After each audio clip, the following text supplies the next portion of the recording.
Seat sharing को लेकर बाबा जिस तरीके से इंडिया अलायंस में खटपट चल रही है, अधीर रंजन चौधरी ने कहा है कि ममता बनर्जी जो है वो मोदी की मदद कर रही है, हमें भीख की जरूरत नहीं है। जिस तरीके से ममता बनर्जी कहा था कि हम 2 सीट सिर्फ कांग्रेस को देंगे। देखिए, इंडिया गठबंधन में सीट शेयरिंग को लेकर के कहीं कोई विवाद नहीं है। हर राज्यों में जितने भी दल हैं इंडिया गठबंधन में शामिल, सबके शीर्ष नेतृत्व के द्वारा सीट शेयरिंग का जो फार्मूला तय होगा उस पर बात बन जाएगी। लेकिन कहीं कहीं कुछ राज्यों में है जहां चूंकि दल अलग अलग हैं और सब लोग एक उद्देश्य के लिए, भाजपा मुक्त भारत बनाने के लिए एकजुट हुए हैं, लोकतंत्र संविधान बचाने के लिए। और बंगाल हो, चाहे उत्तर प्रदेश हो, चाहे महाराष्ट्र हो, कहीं भी हो या दिल्ली हो, इस तरह के बयान आते रहे हैं। इसके बावजूद मजबूती के साथ ममता दीदी इंडिया गठबंधन में शामिल है और भाजपा हटाओ देश बचाओ नारों को बुलंद कर रही हैं।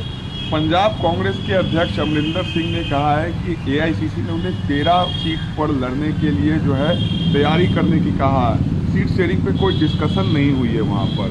नहीं, सब लोग अपने अपने तरीके से तर्क दे रहे हैं कौन कितने सीटों पर लड़ेगा, कौन दल कहाँ लड़ेगा। लेकिन जब अंतिम निर्णय आ जाएगा, सभी दल मिल बैठ करके तय कर लेंगे, तो फिर सब चीज साफ हो जाएगा, कहीं कोई परेशानी नहीं होगी।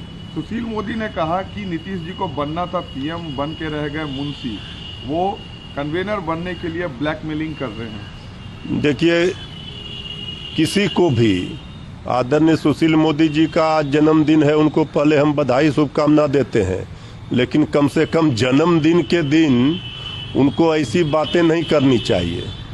इसका मतलब इसके पहले जितने भी कन्वेनर थे सब मुंशी थे। ये क्या बताना चाहते हैं? आखिर आदरणीय नीतीश कुमार जी का चिंता छोड़े, नीतीश कुमार जी तो सुशील मोदी जी का चिंता करते हैं। अब आदरणीय नीतीश कुमार जी इंडिया गठबंधन के सर्वमान्य नेता हैं और उन सूत्रधार रहे हैं विपक्ष को एकजुट करने में, उनकी अहम भूमिका रही है। वरिष्ठतम नेताओं में से हैं, मुख्यमंत्री सबसे ज्यादा समय तक रहने वाले नेता हैं। तो आदरणीय नीतीश कुमार जी क्या बनेंगे क्या नहीं बनेंगे, इसकी चिंता छोड़ दें सुशील मोदी जी। वो क्या बनेंगे, उनको क्या बीजेपी बनाएगी, इसकी चिंता करें। नहीं, कल मुलाकात हुई तेजस्वी यादव में और नीतीश कुमार में, कयास लगाया जा रहा है कि कहीं ना कहीं डैमेज कंट्रोल करने की बात। नहीं, कयास तो बहुत कुछ लगाया जा रहा है भाई। ये तो सामान्य रूटीन बातें हैं, सामान्य बातें हैं कि डिप्टी सीएम अपने सीएम से मिल रहा है, तो इसमें कौन सी बड़ी बात है? अगर जो 2 लोग मिले हैं सरकार की नीतियों को लेकर के, सरकार में जो काम हो रहे हैं उसको लेकर के, तो मिलना जुलना लगा ही रहता है। कुछ लोग तो हल्ला कर रहे थे, अफवाह फैला रहे थे कि मुलाकात नहीं हो रही है। अब मुलाकात हो रही है तो क्या हो रही है, ये सारी चीजें मीडिया में बताना जरूरी नहीं है।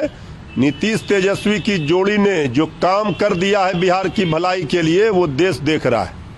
आज तेजस्वी यादव को ईडी के सामने पेश होना है, समन है, लेकिन आज भी वो पेश नहीं होंगे। देखिए, इसके बारे में डिप्टी सीएम श्री तेजस्वी यादव जी ने स्पष्ट कर दिया है और सबको पता है कि जब से बिहार में सरकार बनी है तब से लगातार जांच एजेंसियां बिहार में लगी हुई है, उनके ऊपर भी दबाव है। जो राजनीतिक लड़ाई बीजेपी नहीं लड़ पा रही है लालू जी तेजस्वी जी से, तो वो भेज दे रही है आईटी, ईडी, सीबीआई। तो सब चीजों का जवाब दिया जाएगा। कानून को मानने वाले लोग हैं, कानून का पालन करने वाले लोग हैं, लेकिन कोई अगर बेवजह का जांच एजेंसियों को हथियार बनाकर अगर कोई कार्रवाई होती है तो उसका भी जवाब देना आता है।